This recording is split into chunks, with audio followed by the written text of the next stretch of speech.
Hello guys, कैसे हो आप सब। होप करता हूँ आप सभी अच्छे होंगे। जैसा आप सभी को पता है, आज जो है आरबीआई का जो असिस्टेंट का जो है आज वो लास्ट डे था एग्ज़ाम का। जिसमें कि आज जो मेरे को लगता है 2 शिफ्ट थी, तो मेरा जो है वो 4:30 वाली शिफ्ट में एग्ज़ाम था। तो ओवरऑल जो मेरे जो अटैम्प्ट हुए हैं वो इंग्लिश में 30, क्वांट में मेरे कम अटैम्प्ट हुए हैं 29, और जो रीजनिंग में भी मेरे थोड़े कम अटैम्प्ट रह गए 32। बाकी ओवरऑल जो पेपर था वो मॉडरेट साइड था।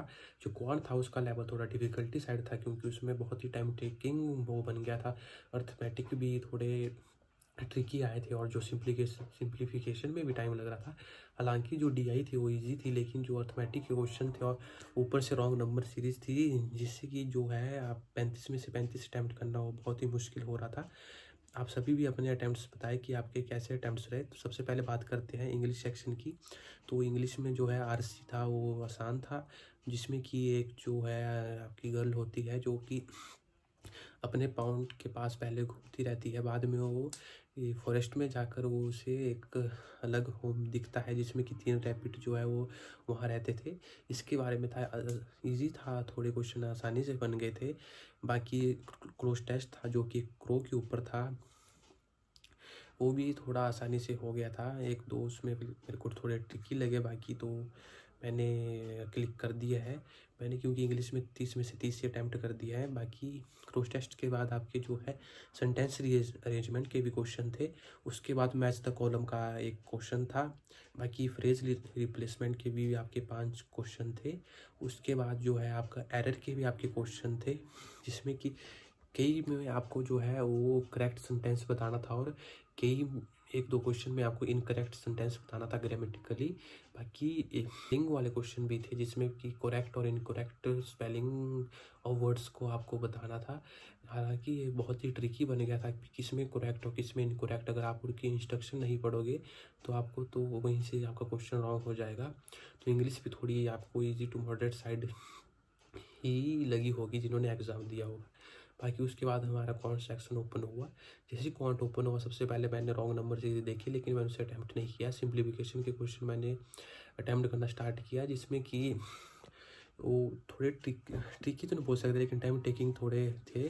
बाकी उसके बाद मैंने जो है वो डीआई की। डीआई बहुत ही ईजी थी, जो आसानी से हो गई थी। हालांकि उसमें डाटा एक्सट्रैक्ट करना पड़ा। इसमें 4 डिजिट का जो है गैप चला था 4 का। उसके बाद मैंने जो है अर्थमेटिक के क्वेश्चन बनाने शुरू किए, जिसमें कि मैंने काफ़ी क्वेश्चन जो है किए, लेकिन मेरे से ट्रेन का क्वेश्चन तो वो छूट गया। बाकी मैंने मिक्सर एलिगेशन का क्वेश्चन किया था, मिक्सचर एलिगेशन का, वो भी बन गया था। हालांकि वो भी टाइम टेकिंग था। एक क्वेश्चन मैंने जो है एक्स वाई करके जो प्राइम नंबर था उसमें उसका किया था। उसमें मेरा आंसर जो है एक्स का वो 17 आया है। आप भी अपने आंसर कमेंट बॉक्स में ज़रूर बताना।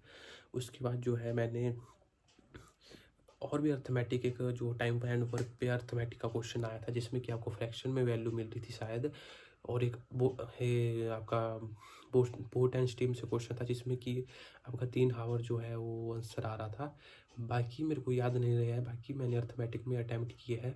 उसके बाद मैंने लास्ट में जाते जाते 2 या 3 क्वेश्चन रॉन्ग नंबर इसके भी अटैम्प्ट कर दिए थे। लेकिन जो मेरे अटैम्प्ट है वो थोड़े कम रह गए क्वांट में, क्योंकि क्वांट जो है मेरे को थोड़ा डिफिकल्टी सेट लगा, जिसमें कि 35 में से 35 करना बहुत ही मुश्किल था। हालांकि कई स्टूडेंट्स ने किए भी होने अटैम्प्ट, लेकिन ये नंबर बहुत ही कम होगा, क्योंकि मैक्सिमम कि आप जो अगर देखोगे एनालिसिस या कोई एनालिसिस का डालेगा, तो आप उसमें कमेंट बॉक्स में ज़रूर देखना, क्योंकि बच्चों के जो अटैम्प्ट है वो काउंट में गिरे ही होगी, क्योंकि काउंट जो है डिफ़िकल्टी साइड था, और जो आसानी से बन जाए देखते ही ऐसा एक भी क्वेश्चन उसमें नहीं था। उसके बाद होती है रीजनिंग ओपन। तो रीजनिंग तो वैसे ईजी थी, जो शुरू से अच्छे क्वेश्चन बन रहे थे। आपका कोडिंग डिकोडिंग के क्वेश्चन थे। एक पजल थी आपकी सर्कल वाली, एक जो मंडे से वीक वाली पजल थी, और एक आपकी स्टैक वाली पजल थी। कुछ बढ़िया जा रहा था, लेकिन जो है वो मेरा जो है क्वेश्चन सर्कल अरेंजमेंट वाली पजल है, उसमें मैंने डी को गलत जगह ले लिया था, जिससे कि मेरा वहाँ पे टाइम वेस्ट हो गया। मैंने उसे उस वक्त नहीं किया। उसके बाद मैंने जो है अल्फा न्यूमेरिक सीरीज के क्वेश्चन किए। उसके बाद जो है आपका जो है वो मीनिंगफुल वर्ड वाला क्वेश्चन और पेयर फॉर्मेशन वाला। उसके बाद मैंने जो है इनक्वालिटी के क्वेश्चन भी थे आए हुए। मेरे इसमें जो ओवरऑल अटैम्प्ट हुआ है वो 32 हुए हैं, या शायद 31 हुए हैं, मैंने एग्जैक्टली देखा नहीं है। तो उसमें भी मेरे अटैम्प्ट कम रह गए क्योंकि उस पजल की वजह से मेरे जो है क्वेश्चन छूट गए। बाकी यही था मेरा ओवरऑल जो एनालिसिस था। आप सभी भी अपने अटैम्प्ट जो है कमेंट बॉक्स में ज़रूर बताएं। मेरे जो है अटैम्प्ट वो 90 या 88 टू 90 के बीच में है। बाकी देखते हैं, होप तो नहीं है कि रिज़ल्ट होगा।